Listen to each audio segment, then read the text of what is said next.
Over the past few weeks, we've been talking a little bit about the chili queens and the enchiladas and how we got to this modern invention of the enchilada where we are at today.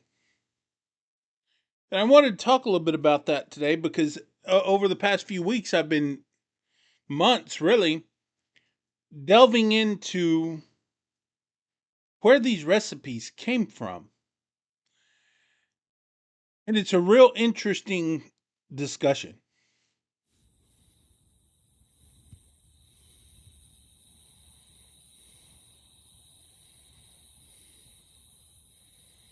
So let's say you wanted to create enchiladas like the chili queens might have had in the market in 1860, 1870, whenever it was.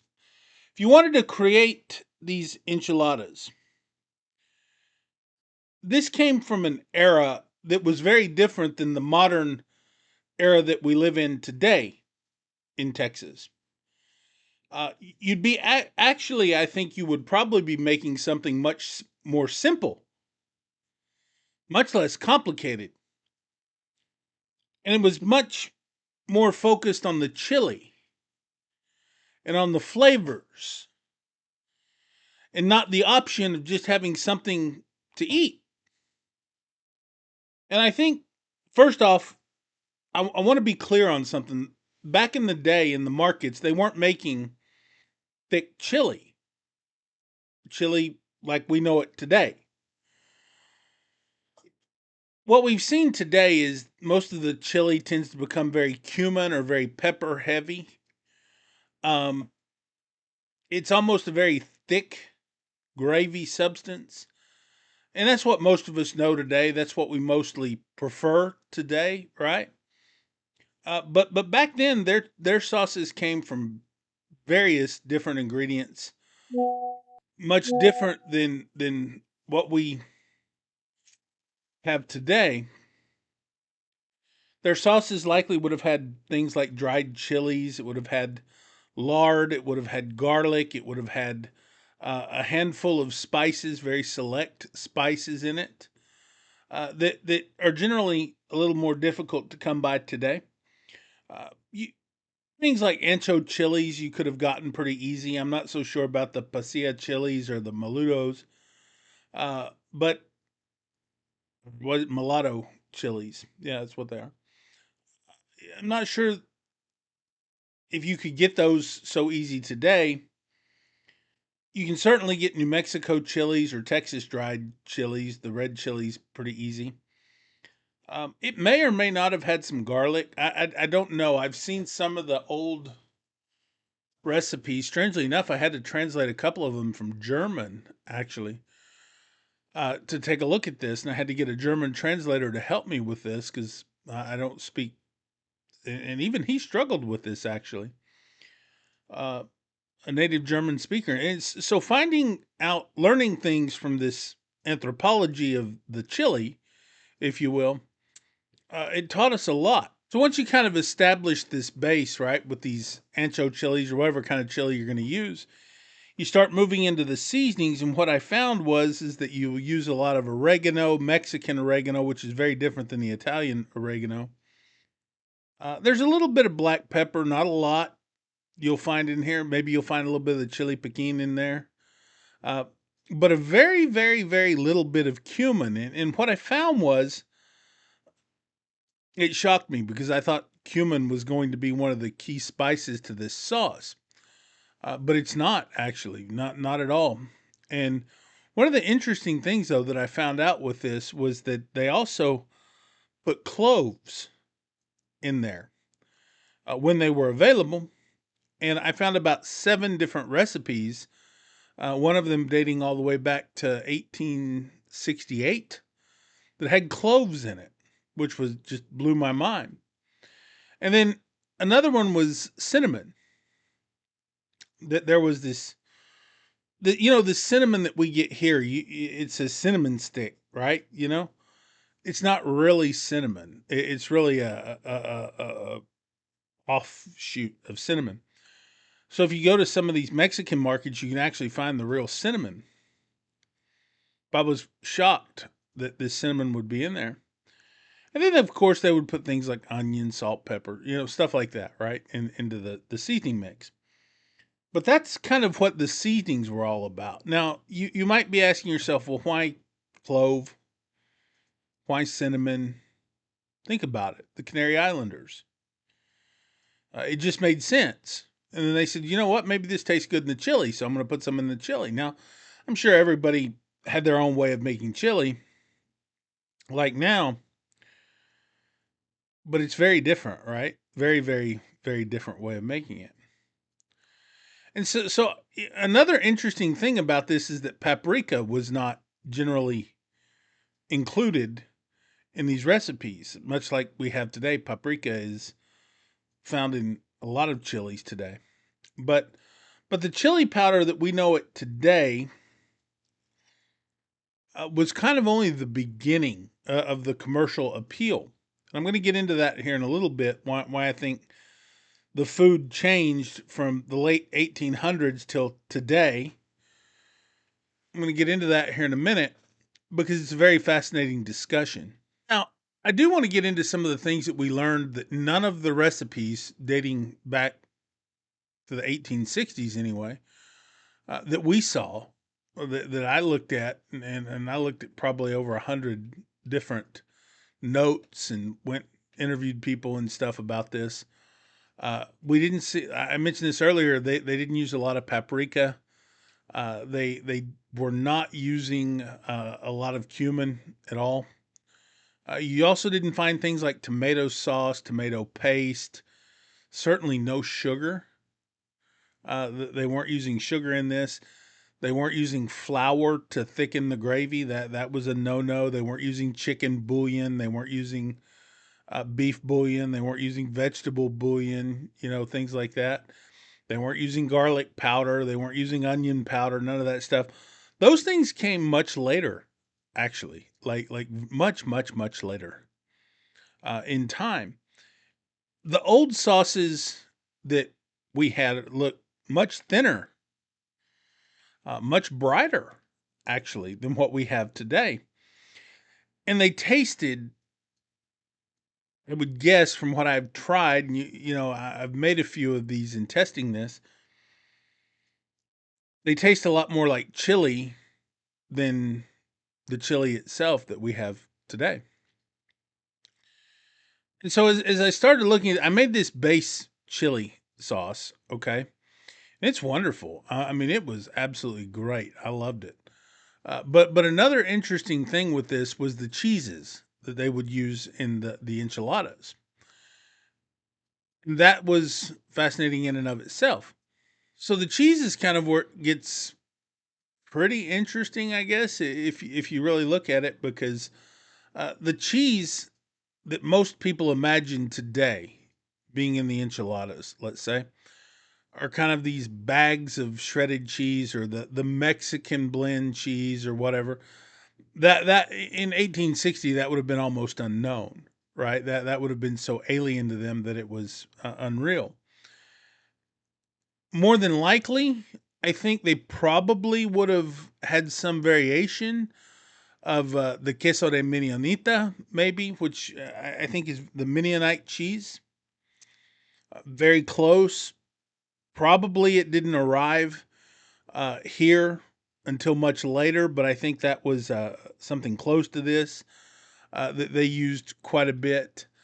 Um, Probably, I mean, because think about it, the queso de milanita, if you've ever had that, it has a real buttery flavor to it, right? A real, it's a unique flavor for sure. I mean, it has a tanginess to it, right? And it melts wonderfully. I mean, it works absolutely, which is what I used when I was making the test enchiladas. Um, I think if I was going to explain to you what queso de milanita is, the Mignonite cheese is somewhere between a very young cheddar, maybe a Monterey Jack, what we would know today. But I think for the most part they were using something like queso fresco, maybe something like that, probably. And when I was using, I tested this with queso de Milanita, I got a hold of some Milanite cheese.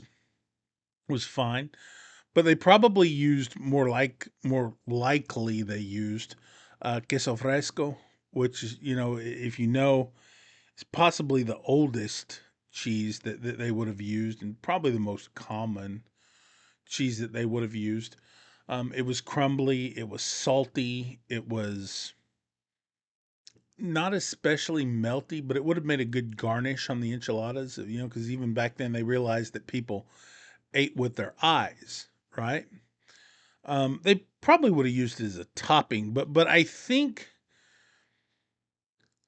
if the cook at the street kitchen was going for something a little more sharper, probably like what we would know with our cheddar cheese, they would have used añejo, probably the queso añejo, which is you just kind of grate it over the enchiladas, kind of much like Parmesan. Again, it could have been it's very sharp. It's very very sharp.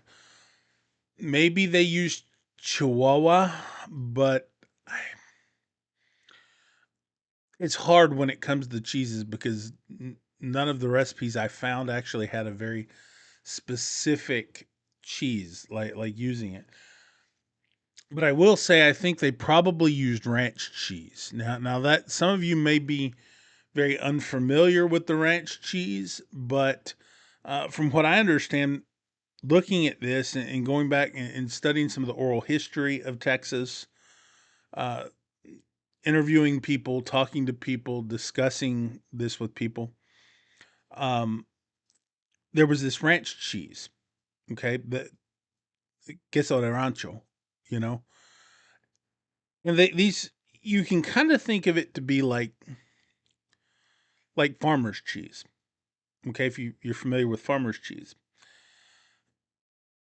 And these cheeses throughout South Texas were not standardized. So every ranch or every farm that you went to was a little bit different. Like I said, some of them were closer, I think, to farmer's cheese, as best as I can tell. Other ones probably resembled a like a very young Monterey Jack or a Jack cheese, right? Um, I think there were some that were even like a fresh, real milky mozzarella. So I think if you're one of the, from what I could gather, and I couldn't get my hands on some of the original recipes, so I was just going using what I could find from things that people allowed me to look at and kind of examine. It seems like if they had access to one cheese, it would have probably been whatever local ranch cheese, queso de rancho, that was available. So it might have been a goat cheese, it might have been a, you know, cow's milk cheese, something like that. So cheese was kind of the long pole in the tent, so to speak, about this. Now what about cheddar? I think this surprises people. The cheddar conversation, because we have a lot of cheddar. Early photographs, if you go and look at some of these early photographs here of the enchiladas and some of the stuff that was taken on the streets, um, it suggested that cheddar was not the dominant enchilada cheese during this time period. Cheddar was not dominant until the Tex-Mex restaurants became more commercialized, and that was somewhere around the 1930s to 1950s. And so I think today when people think of cheese enchiladas, they're thinking enchiladas equals cheddar. Historically, it was probably more like enchiladas equal local ranch cheese, whatever you can get your hands on, whether it was a goat cheese or whatever.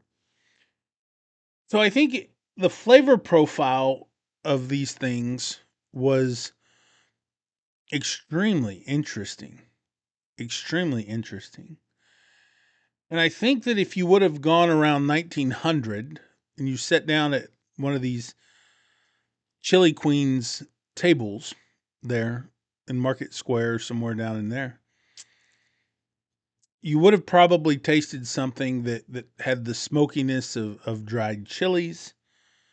Um, it's far less sharp, far less tangy than what we have today. Maybe it would have been lightly garlicky, somewhat garlicky, maybe. Probably no cumin. Probably. I don't think it would have been overly thick either. I don't think it would have been. And certainly there would have been no tomato. No, nothing we've found has evidence. And we're talking very, very early food of any tomato. So it's interesting to see. More than likely, they would still be wrapped in like a fresh corn tortilla, but they might have been dipped in the chili sauce. But we did see some that were actually softened in lard. Okay, which I think would have given them a really great flavor. One of my test recipes that I tried was this in the lard. So probably if I was going to say most authentic sauce that you could probably use if you were going to make this sauce, and I'll put this over on mattpierceblog.com, is probably with anchos, guajillo chilies, um, maybe some pasilla chilies if you can get a hold of them, some onion, little bit of garlic, maybe, Mexican oregano, a very, very, very light touch of cumin, black pepper, possibly a bay leaf if you get a hold of it. The cinnamon stick, the real cinnamon stick, the salt, and maybe some beef broth. And I think you would just do like I've done a million times, like I've showed you here. Fill the tortillas up with that, chop some onion, wrap it up, boom, cook it. I think it would have given it a real interesting flavor. Cooking it in a wood fire oven more than cooking it in an electric oven, I think it would have given it a more rustic, authentic flavor. So I don't know. It's very interesting. I'll put the recipe and stuff up over on mattpierceblog.com if you want to take a look at that. But it's really fascinating. Now you might be asking yourself, what does all this teach us about ourselves? Why is Matt talking about this? Well, it teaches us that we moved from necessity cooking to choice cooking as a society. We like choices. And I think the generation of the chili queens, right? They cooked with whatever was close, whatever they could get their hands on. Think like dried chilies, lard, ranch cheese, beans, local meats, local fats, fire. They cooked with fire, not electric or gas. Um, and they used a lot of time, and there was a lot of memory involved with this. Food was food was not just separated from survival back then. It wasn't separated family, survival, work, um, all this stuff, right? Food was geography lessons in a pot. And that's really interesting if you think about it. Because today, if you think about our food, we have more options, but far less connection. Far less connection. You can buy 20 cheeses and all kinds of different chili powders that's marketed to us. Um, jar of enchilada sauce, Wolf brand chili. And I think that sometimes that convenience cuts all of the story out of the food. So when they look back at the industrial age, I wonder what the stories are that they're going to tell us. Now, they're cooking back in the day of the chili queens and all this stuff. It taught us something. We used to waste a lot less than what we do today. And we used to know the ingredients by touch, by feel, by smell. We used to cook slower because life required us to live slower. And this is how I think one interesting thing that I learned here is that we used to pass recipes by stories and words, not by Google. And we used to understand that food was very public life. And I think that as I look back on the chili queens and all this stuff surrounding it, they were creating culture that still, in some ways, lives today. You have to ask yourself what culture is going to live tomorrow in the next act. I think Nietzsche did a lot of good thinking on this. And I think we can learn a lot from Friedrich Nietzsche and how it connects to our food and our habits here locally. So as I've read some of the philosophers and started cooking or started connecting it to our food and to our cultures locally, all this stuff begins to make a little more sense because they're practical, you know. For God's sake, if you take something that's practical and connect it with something else that's really practical, you get a very different meaning. And I think that's something that people have for the most part lost today. I think. So the big lesson here